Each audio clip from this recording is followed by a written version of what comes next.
আসসালামু আলাইকুম। প্রিয় দর্শক, অন্যমঞ্চ চ্যানেলে আপনাদের সকলকে স্বাগত জানাচ্ছি। গত ২ দিন ধরে বাংলাদেশের গণমাধ্যম এবং সামাজিক যোগাযোগ মাধ্যমে নাম না নিয়ে ইনডাইরেক্টলি যে ব্যাপারগুলো আলোচনা হচ্ছিল, গণমাধ্যমে নিউজ হচ্ছিল কিন্তু বাহিনীর নাম নেওয়া হচ্ছিল না।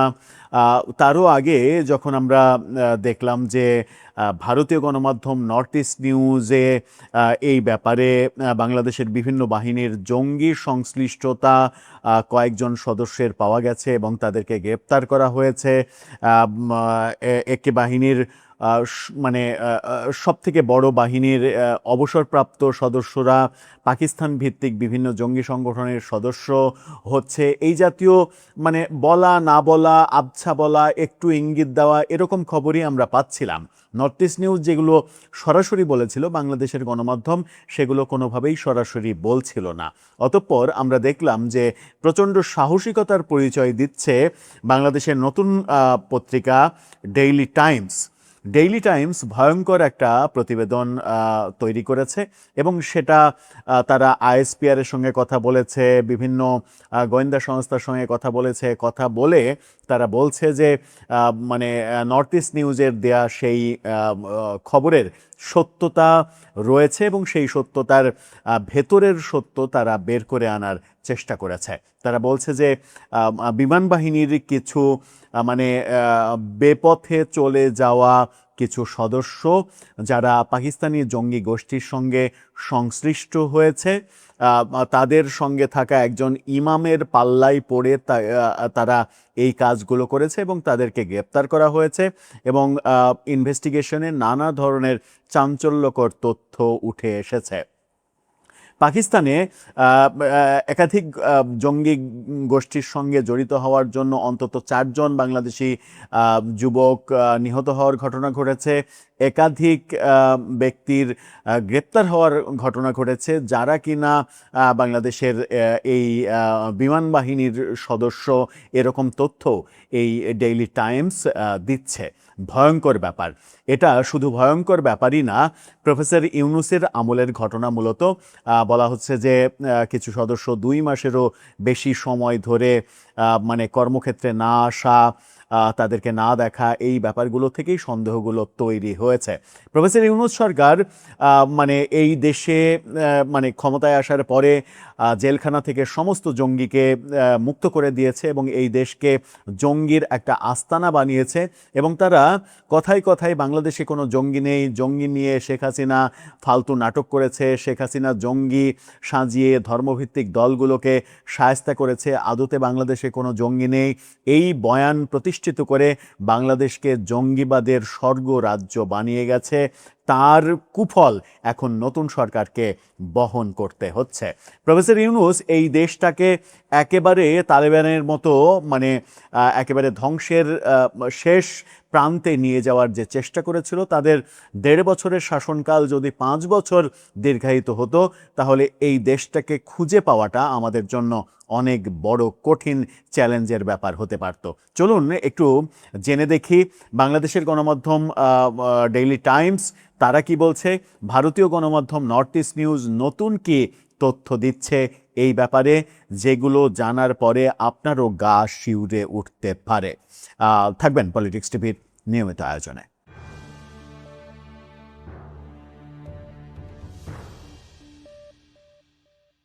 দর্শক, বলছিলাম ডেইলি টাইমসের সাহসিকতার ব্যাপার। তারা প্রচণ্ড খাটনি করে এবং ইনভেস্টিগেটিভ একটা রিপোর্ট তৈরি করেছে। সেই রিপোর্টে নানা রকমের চাঞ্চল্যকর তথ্য উঠে এসেছে। তাদের শিরোনামটা দেখে নিন। তারা বলছে জঙ্গি সংশ্লিষ্টতায় বিমান বাহিনীর স্কোয়াড্রন লিডার সহ আটক 26 জনকে আটক করা হয়েছে। যে খবরটা নর্থ ইস্ট নিউজ কয়েকদিন আগেই দিয়েছিল, সেই খবর বাংলাদেশের গণমাধ্যম অবশেষে স্বীকার করে সেই ব্যাপারে বিস্তারিত ভেতরের খবর তুলে এনেছে। সেখানে বলা হচ্ছে নিষিদ্ধ জঙ্গি সংগঠন তেহরিকে তালেবান পাকিস্তানের টিটিপি আস্তানায় চট্টগ্রামের বিমান বাহিনী ঘাঁটি থেকে নিখোঁজ একজন ওয়ারেন্ট অফিসারের সন্ধান পাওয়া গেছে। এই চাঞ্চল্যকর তথ্যের পর বিমান বাহিনীর অভ্যন্তরে উগ্রবাদী সংশ্লিষ্টতা খতিয়ে দেখতে শুরু করা হয়েছে ব্যাপক তদন্ত। নিরাপত্তা ও গোয়েন্দা ইউনিটের একাধিক সূত্র এই তথ্য ডেইলি টাইমসকে নিশ্চিত করেছে। সংশ্লিষ্ট সূত্রগুলো বলছে এ ধরনের ঘটনায় গত এক সপ্তাহে ২৬ জনকে আটক করা হয়েছে। আটক হওয়াদের মধ্যে ওই ওয়ারেন্ট অফিসার ছাড়াও ২ জন স্কোয়াড্রন লিডার, ১০ জন জুনিয়র কমিশন অফিসার ও বিমান সেনা এবং একজন ইমাম রয়েছে। এই ইমামই মূলত টিটিপির সঙ্গে এদের যোগাযোগ, এদের জঙ্গিবাদে উস্কানি দেওয়া, জঙ্গিবাদের সঙ্গে এদেরকে ভেড়ানো, এই কর্মকাণ্ড করেছে। ইমামতির নামে বিমান বাহিনীর ভেতরে ঢোকে কি ভয়ঙ্কর খেলাটা এই ব্যক্তি করেছে, যার দৃষ্টান্তমূলক শাস্তি হওয়া উচিত। এবং ইউনূস সরকারের কার কার সঙ্গে এর সংশ্লিষ্টতা আছে সেগুলো খুঁজে দেখা উচিত। বিভিন্ন গণমাধ্যম বিভিন্ন সময় বলার চেষ্টা করেছে, এমনকি নর্থ ইস্ট নিউজেও বলার চেষ্টা করেছে, আমি নামটা মেনশন করতে চাই না, বলেছে ইউনূস সরকারের খুবই ক্ষমতাধর একজন আমলা পুরো এই নেটওয়ার্কের নিয়ন্ত্রণ চালাতো এবং তার হাতে সেই নিয়ন্ত্রণ ছিল। তিনি এখন কোথায় আছেন সেটাও একটা বড় প্রশ্ন। এই ঘটনার পর বিমান বাহিনীর বিভিন্ন ঘাঁটিতে সমন্বিত অভিযান চালানো হচ্ছে। বাহিনীর ভেতরে গত কয়েক মাস ধরে কোনো নিয়োগ নেটওয়ার্ক সক্রিয় ছিল কিনা তদন্তকারীরা তা খতিয়ে দেখছে। এছাড়া কোনো স্পর্শকাতর তথ্য পাচার হয়েছে কিনা এবং বাংলাদেশ থেকে নিয়োগকৃত ব্যক্তিদের বিদেশে জঙ্গি কার্যকলাপে পাঠানো হয়েছে কিনা তাও খতিয়ে দেখা হচ্ছে। মূলত চট্টগ্রামের বিএএফ জহুরুল হক ঘাঁটিতে কর্মরত ওই ওয়ারেন্ট অফিসার কর্মস্থলে অনুপস্থিত থাকার পর থেকেই তদন্ত শুরু হয়। তিনি প্রায় ২ মাস ধরে বিনা ছুটিতে নিখোঁজ ছিলেন। পরবর্তীতে টিটিপির একটি আস্তানা থেকে তাকে শনাক্ত ও গ্রেপ্তার করা হয়। টিটিপি পাকিস্তানের শরিয়া আইন প্রতিষ্ঠান নামে সশস্ত্র লড়াই চালানো একটি নিষিদ্ধ জঙ্গি গোষ্ঠী। তিনি কোথায় গ্রেপ্তার হয়েছেন জানেন? তিনি পাকিস্তানে গ্রেপ্তার হয়েছেন। বাংলাদেশে একটি বাহিনীর সদস্য, তিনি পাকিস্তানের জঙ্গি গোষ্ঠীর সঙ্গে কাজ করতে গিয়ে পাকিস্তানে গ্রেপ্তার হয়েছেন। এ বিষয়ে শনিবার রাতে আন্তঃবাহিনী জনসংযোগ দপ্তরের আইএসপিআরের পরিচালক সামি উদ্দৌলার চৌধুরীর সঙ্গে যোগাযোগ করা হয়। ডেইলি টাইমস থেকে যোগাযোগ করে তিনি টাইমস অফ বাংলাদেশকে জানান তারা এ বিষয়ে কোনো মন্তব্য করবেন না। তিনি আরও জানান এ বিষয়ে কোনো মন্তব্যের প্রয়োজন হলে তারা পরবর্তীতে তা জানাবেন। বাংলাদেশে টিটিপির তৎপরতার বিষয়টি প্রথম সামনে আসে গত বছর, অর্থাৎ প্রফেসর ইউনূসের মেটিকুলাস শাসনামলে। তখন গণমাধ্যমে খবর প্রকাশ হয় যে অন্তত ৪ জন বাংলাদেশি টিটিপির হয়ে লড়াই করার সময় পাকিস্তানে সে দেশের বাহিনীর হাতে নিহত হয়েছে। পুলিশ সূত্রে জানা গেছে আরও বেশ কয়েকজন বাংলাদেশি পাকিস্তানে গিয়ে এই গোষ্ঠীর সঙ্গে একাত্ম হয়েছে এবং বিভিন্ন যুদ্ধে লিপ্ত হচ্ছে। তদন্তকারীরা জানান আটক হওয়া ওয়ারেন্ট অফিসারকে জিজ্ঞাসাবাদ করে গুরুত্বপূর্ণ তথ্য পাওয়া গেছে। তার দাবি অনুযায়ী বেশ কয়েকজন বাংলাদেশি পাকিস্তানি গিয়ে টিটিপিতে যোগ দিয়েছেন এবং সেখানে লড়াইয়ে অংশ নিচ্ছেন। এই তথ্যের ভিত্তিতে নিরাপত্তা সংস্থাগুলো বিএএফ ঘাঁটি জহুরুল হক, বিএএফ ঘাঁটি একে খন্দকার এবং বিএএফ ঘাঁটি মতিউর রহমানে অভিযান চালায়। প্রাথমিক তদন্তে দেখা গেছে কক্সবাজারের একটি ইউনিট সহ বিভিন্ন স্কোয়াড্রনের সদস্যদের সঙ্গে যোগসূত্র থাকতে পারে, তবে কার কতটুকু সংশ্লিষ্টতা রয়েছে তা যাচাই করে দেখা হচ্ছে। আটক ওয়ারেন্ট অফিসার দাবি করেন কয়েক মাস ধরে টিটিপির জন্য সদস্য সংগ্রহের কাজ চলছিল। এই প্রক্রিয়ায় বিমান বাহিনীর আরও সদস্য জড়িত থাকতে পারেন বলে তদন্তকারীরা ধারণা করছেন। সূত্র জানায় বিএএফ ঘাঁটির একটি মসজিদের ইমামকে এই চক্রের মূল রিক্রুটার বা নিয়োগকারী হিসেবে সন্দেহ করে আটক করা হয়েছে। যে কথা বললাম শুরুতে, যে ইমামের বেশে ঢুকেছে এই জঙ্গির পাকিস্তানি কানেকশন রয়েছে, পাকিস্তানি টিটিপির সঙ্গে কানেকশন, এবং বাংলাদেশে সেই টিটিপির সদস্য সংগ্রহের মূল কাজটা সে করে। আর চিন্তা করেছেন হাতটা কোথায় দিয়েছে? এখন খুঁজে বের করতে হবে এই জঙ্গি ইমাম বাংলাদেশে প্রফেসর ইউনূসের ১.৫ বছরে জেল থেকে মুক্ত হওয়া সব জঙ্গিদের সর্দার কিনা, এই নেটওয়ার্ক সে চালায় কিনা, এবং এই নেটওয়ার্কের মূল কলকবজাটা প্রফেসর ইউনূসের হাতে কিনা, কিংবা আসিফ নজরুলের হাতে কিনা, কিংবা সাবেক স্বরাষ্ট্রমন্ত্রী জাহাঙ্গীরের হাতে কিনা, এগুলো এখন তদন্ত করে দেখা উচিত। কারণ পাকিস্তানের সঙ্গে যে দহরম মহরম সম্পর্ক, অন অ্যারাইভেল ভিসা, সরাসরি বিমান চলাচল, সরাসরি জাহাজ আসা, এই কাজগুলো যেগুলো করেছে, এবং জাহাজে পণ্য আসার নাম করে পাখির খাদ্যের নাম করে পাকিস্তান থেকে নিষিদ্ধ যে মাদক, সে ভয়াবহ যে মাদক, গ্রেড 1-এর যে মাদক, সেই মাদক চট্টগ্রাম বন্দরে এসেছিল, সেটা ধরাও পড়েছে। সেই ব্যাপারগুলো প্রফেসর ইউনূস কিন্তু নিশ্চিত করেছেন এবং এখন এই তদন্ত করে দেখা দরকার যে প্রফেসর ইউনূস বাংলাদেশের সুশৃঙ্খল গর্বের বাহিনীগুলোর ভেতরে হাত দেওয়ার জন্য এই ইমাম সাজিয়ে কাদেরকে এখানে প্রবেশ করিয়েছেন। নিশ্চিত করেই প্রফেসর ইউনূস সরকারের ঊর্ধ্বতন কর্তৃপক্ষ এর সঙ্গে দায়ী, এর সঙ্গে জড়িত, এবং এর সঙ্গে কারা জড়িত সেটা তদন্ত করে বের করতে হবে। তদন্ত সংশ্লিষ্ট সূত্রে জানা গেছে এই ঘটনার সঙ্গে জড়িত থাকতে পারেন এমন অন্তত 6 জন ওয়ারেন্ট অফিসার বর্তমানে দেশের বাইরে রয়েছেন, তারা অলরেডি গন।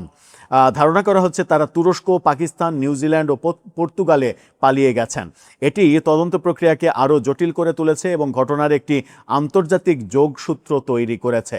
কি ভয়াবহ খেলা হচ্ছে, অথচ বাংলাদেশে পুলিশ রেড অ্যালার্ট জারি করেছে যে সংসদ ভবন, সেনানিবাসের বিভিন্ন স্থাপনা, বিভিন্ন জায়গায় হামলার প্রস্তুতি নিচ্ছে জঙ্গি গোষ্ঠী।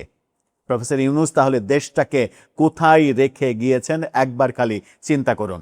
নাম প্রকাশ না করার শর্তে বিমান বাহিনীর একটা সূত্র টাইমস অফ বাংলাদেশকে জানান, ওই ওয়ারেন্ট অফিসারের তথ্যের বাইরেও তারা পলাতক কর্মকর্তাদের কিছু ইলেকট্রনিক ডিভাইস জব্দ করেছেন। এসব ডিভাইস থেকে পাওয়া তথ্যের ভিত্তিতেই অন্যদের আটক করা সম্ভব হয়েছে। কক্সবাজার উখিয়া এলাকায় একটি প্রশিক্ষণ কেন্দ্র স্থাপনের চেষ্টার ইঙ্গিত পাওয়ার পর গোয়েন্দা নজরদারি বাড়ানো হয়েছে। কর্মকর্তারা এই পরিস্থিতিকে গুরুতর অভ্যন্তরীণ নিরাপত্তা উদ্বেগ হিসেবে বর্ণনা করেছেন। কর্তৃপক্ষ জানায় বর্তমানে সকল স্থাপনায় কঠোর নজরদারি দেয়া হয়েছে।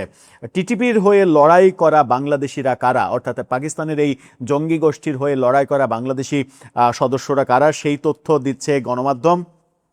সেখানে বলছে, ভয়ঙ্কর কি তথ্য দেখুন, গত ডিসেম্বরে পাকিস্তান ও বাংলাদেশের সংবাদ মাধ্যমে টিটিপির হয়ে যুদ্ধ করতে গিয়ে অন্তত 4 জন বাংলাদেশির মৃত্যুর খবর পাওয়া যায়। নিহতদের মধ্যে ফয়সাল হোসেন, মাত্র 22 বছর বয়স, জুবায়ের আহমেদ, তার বয়সও 22, রতন ঢালি, তার বয়স 29, এই 3 জনকে শনাক্ত করা যায়, বাকি একজনকে শনাক্ত করা যায়নি। পাকিস্তানের ইংরেজি দৈনিক ডন পরিবারের সদস্য এবং ডিএমপির counter terrorism and transnational crime ইউনিটের বিশেষজ্ঞদের উদ্ধৃতি দিয়ে জানায়, ফয়সাল 2025 সালের 26 সেপ্টেম্বর খাইবার পাখতুনখোয়ার কারাক জেলার পাকিস্তানি বাহিনীর অভিযানে নিহত হয়। জুবায়ের 2025 সালের এপ্রিলে নিহত হয় বলে ধারণা করা হয়। রতন ঢালির পরিণতি সম্পর্কে এখনও নিশ্চিত হওয়া যায়নি। সিটিটিসির কর্মকর্তাদের মতে প্রায় 3 থেকে 4 ডজন বাংলাদেশি নিষিদ্ধ এই জঙ্গি সংগঠনের হয়ে লড়াই করতে পাকিস্তানে গেছে। 3 থেকে 4 ডজন, তার মানে গোয়েন্দা সংস্থার কাছেই অলরেডি তথ্য রয়েছে যে 50 জন অলরেডি গেছে এই মানে জঙ্গি সংগঠনে অংশ নিতে। এই তথ্য যখন টাইমস অফ বাংলাদেশ বলছে, তখন ভারতীয় গণমাধ্যম মানে নর্থ ইস্ট নিউজ, যারা এই তথ্যটা প্রথম ওপেন করেছিল, তখন আমরা ভারতীয় গণমাধ্যমের প্রোপাগান্ডা হিসেবে ভাবছিলাম কিংবা আমাদের মনে হচ্ছিল। তারা এবার আবার নতুন তথ্য দিচ্ছে, তাদের শিরোনামটা দেখে নিন। তারা বলছে, Bangladesh air force JCO from Chittagong Air Base recruit by Tehrik-e-Taliban Pakistan 2 months ago. 2 মাস আগে চট্টগ্রাম বিমান ঘাঁটির বাংলাদেশ বিমান বাহিনীর JCO তেহরিক-e-তালেবান পাকিস্তানে নিয়োগপ্রাপ্ত হন। 2 মাস আগে নিয়োগ প্রাপ্ত হয়। টিটিপির একজন প্রধান নিয়োগকারী হওয়ার অভিযোগে চট্টগ্রামের জহুরুল হক বিমান ঘাঁটির মসজিদের ইমামকে বাংলাদেশের সামরিক কর্তৃপক্ষ গ্রেপ্তারও করেছে। তারাও এই তথ্যটা দিচ্ছে। চট্টগ্রামের জহুরুল হক বিমান ঘাঁটিতে কর্মরত বাংলাদেশ বিমান বাহিনীর একজন ওয়ারেন্ট অফিসার, যিনি 2 মাস আগে বিনা অনুমতিতে অনুপস্থিত ছিলেন, তাকে পাকিস্তানের উত্তর পশ্চিম প্রদেশে তেহরিক-e-তালেবান পাকিস্তানের একটি গোপন আস্তানা থেকে শনাক্ত করে সেখানে গ্রেপ্তার করা হয়। যে কথাটা প্রথমের দিকে বলছিলাম যে গ্রেপ্তার হয়েছে কোথায় জানেন? গ্রেপ্তার হয়েছে পাকিস্তানে। পাকিস্তানি সেনা কর্মকর্তা এবং গোয়েন্দা ও পুলিশ কর্মকর্তাদের জিজ্ঞাসাবাদের মুখে ওয়ারেন্ট অফিসারটি ভেঙে পড়েন। তার দেওয়া তথ্যের ফলে শুধু গত কয়েক মাস ধরে চলা টিটিপির নিয়োগ কার্যক্রমের বিশদ বিবরণই নয়, বরং অন্যান্য BAF কর্মকর্তাদের সাথে সংগঠনটির যোগসূত্র সম্পর্কেও তথ্য সে ফাঁস করে দেয়। পাকিস্তানি কর্তৃপক্ষ একজন ওয়ারেন্ট অফিসারের কার্যকলাপ সম্পর্কে বাংলাদেশি কর্মকর্তাদের অবহিত করার পর BAF সদস্যদের মধ্যে টিটিপি নেটওয়ার্ক সম্পর্কিত তথ্য ছড়িয়ে পড়ে। এর ফলে টিটিপিতে ইতিমধ্যে নিয়োগপ্রাপ্ত আরও অন্তত 6 জন ওয়ারেন্ট অফিসার তুরস্ক, পাকিস্তান, নিউজিল্যান্ড ও পর্তুগালে পালিয়ে যান, যে তথ্যটা টাইমস অফ বাংলাদেশও দিয়েছে। তার মানে এই তথ্যের কোনো গড়মিল নেই, তথ্যগুলো একই। এবং এই তথ্যগুলো যদি সত্য হয়, মানে এখন আর মিথ্যা ভাবার কোনো কারণ নেই, যেহেতু বাংলাদেশের গণমাধ্যম খুবই দায়িত্বশীলের মতো তারা আইএসপিআর এর সঙ্গে কথা বলেছে, যথাযথ কর্তৃপক্ষের সঙ্গে কথা বলেছে, কথা বলে ভেতরের তথ্য বের করেছে, বের করে এই খবরটা জানাচ্ছে। এই খবর মানে এটা না যে আপনি ইচ্ছা করলেই বাংলাদেশের কোনো বাহিনীকে দোষারোপ করতে পারেন। এই খবর মানে এটা যে বাংলাদেশের গর্বের মানে স্বাধীনতা এবং সার্বভৌমত্ব রক্ষার দায়িত্বের বাহিনীগুলোকে কলঙ্কিত করা, তাদেরকে বিতর্কিত করা, তাদের সুনাম নষ্ট করার জন্য প্রফেসর ইউনূস সরকার ডিপ স্টেটের ষড়যন্ত্রে একটা মেটিকুলাস ডিজাইন করেছিল, যে ডিজাইনে আমরা শেখ হাসিনা পতনের পরে জেলখানা থেকে সমস্ত জঙ্গি, আসামি, সাম্প্রদায়িক শক্তির সবাইকে মুক্তি দেওয়ার মানে ঘটনা আমরা দেখেছি।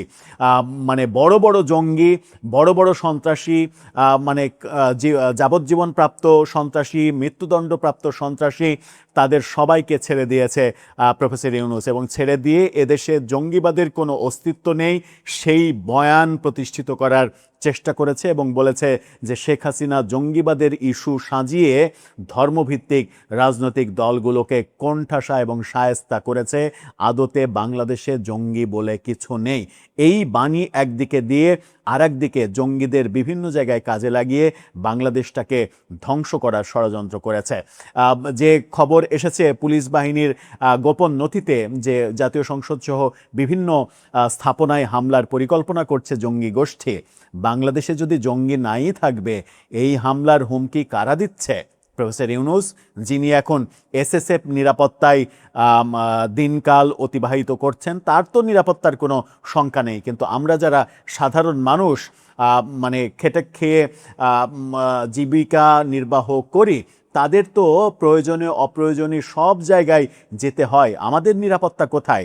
আপনি না এসএসএফ নিরাপত্তার মধ্যে রয়েছেন, আমাদের জীবনের কি এতটুকু মূল্য নেই? দর্শক, আপনার কাছে সেই প্রশ্ন, উত্তর জানিয়ে লিখতে পারেন আমাদের। দর্শক, গতকালকে বাংলাদেশে সম্ভবত আমরাই প্রথম এরকম তথ্য আপনাদেরকে দিয়েছিলাম একটা ভিডিওতে, যে পুলিশের একটা গোপন নথি ফাঁস হয়েছে, যেখানে দেখা গেছে যে বিভিন্ন বাহিনীর সদস্যরা বেশ কয়েকটা জঙ্গি গোষ্ঠীর সঙ্গে মিলিত হয়ে বাংলাদেশের গুরুত্বপূর্ণ কিছু স্থাপনায় হামলার পরিকল্পনা করছে। এই খবরটা প্রথম দেয় ভারতীয় গণমাধ্যম নর্থ ইস্ট নিউজ, এবং তারা এই খবরটা যখন দেয় তখনই আমরা তাদেরকে উদ্ধৃত করে এই খবর নিয়ে আলোচনা করেছিলাম এবং আপনাদেরকে সেটা অবহিত করেছিলাম। এরপর আমরা দেখলাম যে রাত যত গভীর হতে থাকলো তত বাংলাদেশের গণমাধ্যমগুলো এটা নিয়ে খবর শুরু করলো, এবং পরবর্তীতে দেখলাম যে গত রাত থেকে আজকে সারাদিন পর্যন্ত বাংলাদেশের প্রায় সব গণমাধ্যম এটা নিয়ে খবর করছে, এবং বাংলাদেশে একটা চাঞ্চল্যের সৃষ্টি হয়েছে। বাংলাদেশের মানুষ এক ধরনের আতঙ্কের মধ্যে পড়ে গেছে। তার মানে আমরা যেটা আপনাদেরকে বলেছিলাম পুলিশের নথির কথা, সেই নথি আপনাদেরকে দেখিয়েছিলাম, নর্থ ইস্ট নিউজের দেয়া তথ্যগুলো আপনাদেরকে বলেছিলাম, সেই তথ্যগুলো এবং পুলিশের যে নথি কোনোটাই মিথ্যা নয়। তাহলে কোন পথে এগোচ্ছি আমরা? বাংলাদেশের সংসদ ভবন সহ বিভিন্ন গুরুত্বপূর্ণ ভবন এই মুহূর্তে ঝুঁকির মধ্যে আছে, যে কোনো মুহূর্তে এরা আক্রমণ করতে পারে।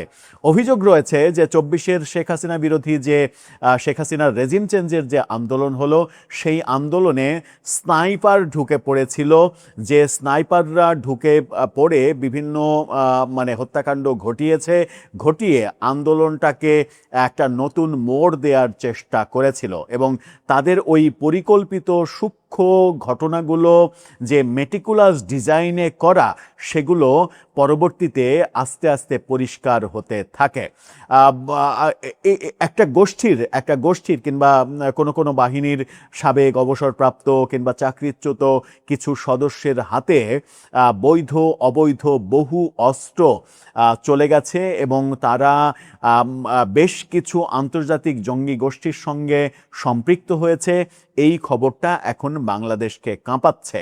যদিও এখন পর্যন্ত বাংলাদেশ সরকারের এই ব্যাপারে কোনো বক্তব্য আমরা পাইনি। কি বলছে বাংলাদেশের গণমাধ্যমগুলো? আমরা কি বলেছিলাম? পুলিশের নথিতে কি ছিল?